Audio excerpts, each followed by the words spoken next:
Welcome back to the Course Creation Incubator. I'm Gina Onativia, online course coach and consultant, and I'm here to boss you around for the next 15 minutes or so. I want to put a bug in your ear to help you get your online course done more efficiently and have a little fun in the process. Today, I'm going to talk about finding potential students. In other words, how do you build up your audience? And to me, building up your audience, there's a number of ways to do it. I'm going to talk about 5 ways or guiding principles to get your head around how to build your audience more effectively. Really, it's about cultivating someone that eventually learns to know, like, trust, and then buy from you. I'm sure you've heard about that customer path before.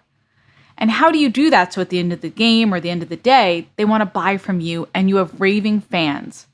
Let's talk about 5 guiding principles to help get you there. Number 1. Present relevant and consistent content. I really believe in the power of content marketing and putting out relevant information. With your content, you've got to put out something relevant, not just information that you want to provide. I think sometimes you can fall in love with your own content. I know I can. For example, I love talking about creating outlines for your course, and coincidentally, I will be chatting you up about that next episode. But I also know I can't use that for every episode of this podcast because I know that my potential students and clients need more than just chatting about outlines to really solve their pain points when it comes to building their online courses. I want you talking about pain points and solving for them. Lisa Rigoli is a great guide for this. Lisa is a friend and a done-for-you client. She's amazing at putting together relevant, actionable content. She talks about pinpointing your potential students' 3 major pain points that then become your 3 main pillars to speak about when creating your own content.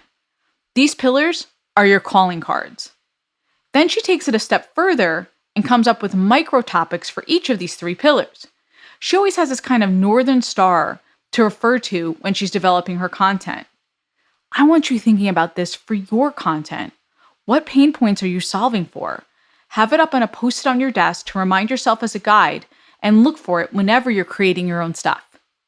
By the way, with your content, you want to be consistent. Amy Porterfield talks about this all the time. I talk about this all the time. Putting out weekly consistent content, whatever it is, and owning one platform is critical for you as a course creator.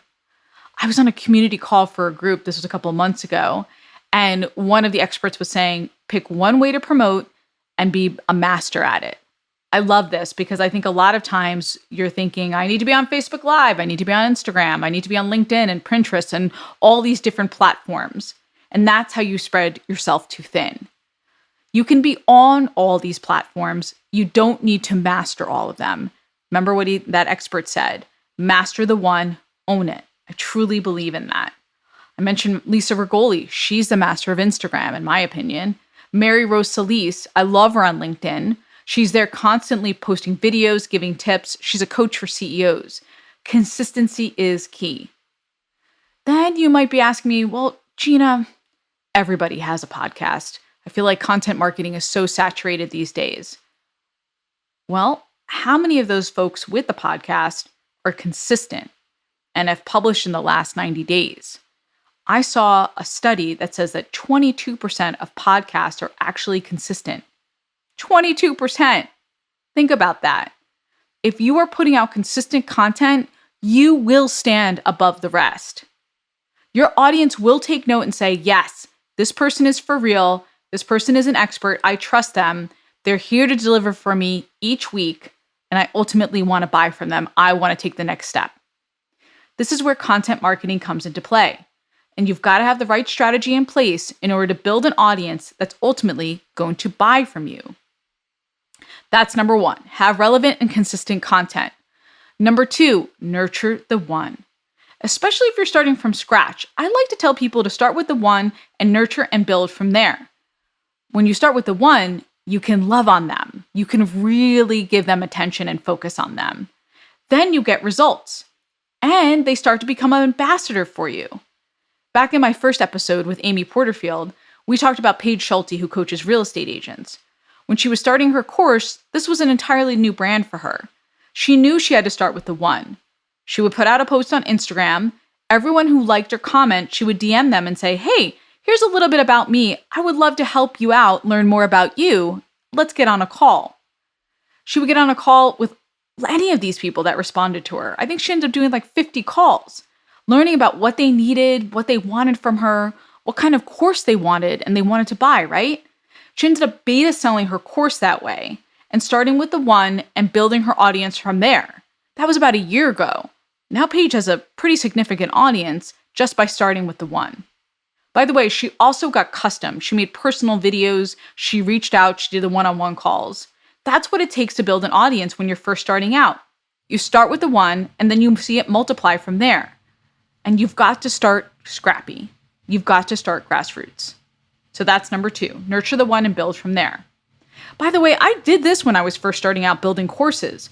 I focused on one client at a time, building my consulting practice, then got a bit of word of mouth, and built my brand to what it is today. Here's another guiding principle for you. Be invested. Building your audience is going to take commitment and time. They need to see that you're invested in them in order for them to invest in you. I have a client who was frustrated with the results that they were seeing with their Facebook group, and I told them, we haven't been showing up like we should, and as a result, they aren't showing up. It's a two-way street. If you want your people to tune in and show up, you've got to play full out. How do you do that? Here's a couple of ideas for you. 1, have a plan. Where's your editorial calendar? It could be simple, but have one set up so you know what you're providing each and every week and stick to it. Sometimes that gets tough. I want to acknowledge that because just like life gets in the way with your course, life gets in the way of your content. This is where even a little bit of help goes a long way. And hiring a virtual assistant, a content coordinator to hold you accountable, help you with your efforts, to check in. Here's a second idea. Give them a feedback loop. Ask your viewers or readers or listeners for their feedback.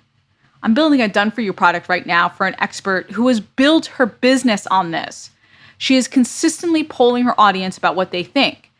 In fact, during our done-for-you process, she's been asking them what they think of the title, logo, different aspects of the course the entire time. She knows they will ultimately become buyers of the course, and she wants their buy-in. Here's another example. I go on live on Facebook every week. The day before I go live, I poll my Instagram community to see what they want me to talk about. Some of the times, I'm surprised by what they pick, but I love getting that kind of feedback. And then after you poll them or survey them, here's a third idea, give them what they want. That done-for-you client I mentioned builds her products based on the feedback she gets. She doesn't just ask to ask. Once you find out, make sure you implement. Okay, let's get back to our guiding principles. Guiding principle number 4 to building your audience, collaborate and connect. I talked in the last episode about not looking for an ocean when you're finding your corner in your niche market. You want to look for your swimming pool. We all need to find our swimming pool of raving fans. But also when you're doing this, look inside the ocean, the bigger ocean, and catch waves of influencers. I did a strategy call with this Instagram influencer. She was amazing. And she was telling me that when you're building your audience, you need to collaborate with influencers to comment on their posts and make a true connection there. Because again, you're trying to catch their huge waves that they have. Think about how you can use influencers to your advantage, commenting on their posts, loving on their audiences, adding value. Another way to collaborate is to reach out to other people in your field and see if you can help each other with your platforms. I used to have a mastermind and I challenged my mastermind students to reach out to 5 influencers that they felt like they could collaborate with. And Susie Menkes, who I mentioned in the last episode, rocked this challenge. She's a newborn sleep expert, so she ended up reaching out to doulas, nurses, people who made sleep products. She ends up doing webinars, interviews, podcasts with them. She took it to the nth level. And today she has relationships with them based on this, based on that simple reaching out for connection and collaboration. By the way, this is a great challenge for you. You don't have to do 5. You could start with 2 or 3. Find people that you connect with and who you could share a platform with. And if you don't have a huge platform yet, that's okay. Think about how you can be more reciprocal with them. Maybe provide content, do an interview, Whatever it looks like, collaborate and figure out different ways that you can connect with people that are like-minded. We had a client who didn't have an audience. This was about 10 years ago. She partnered with someone who had a huge audience and grew her list from there and ultimately grew her own audience. Then eventually she went out on her own. Thanks to that share platform, she was able to build her audience and following that much faster. I think we all want to support each other right now more than ever. Think about people that have a like-minded outcome that you can share with. Okay, let's recap real quick. First, I talked about content marketing, how to really cultivate your audience with relevant, consistent content. Then I talked about nurturing the one. And then we talked about collaborating and connecting and getting help with some influencers. I've got another client, a done-for-you client, who's doing a series of webinars to different companies. And she's going to make an ask. She's doing all this goodwill right now, and eventually she's going to create a membership site and make the ask to help her promote that site. It's about cultivating goodwill and sharing each other's platforms.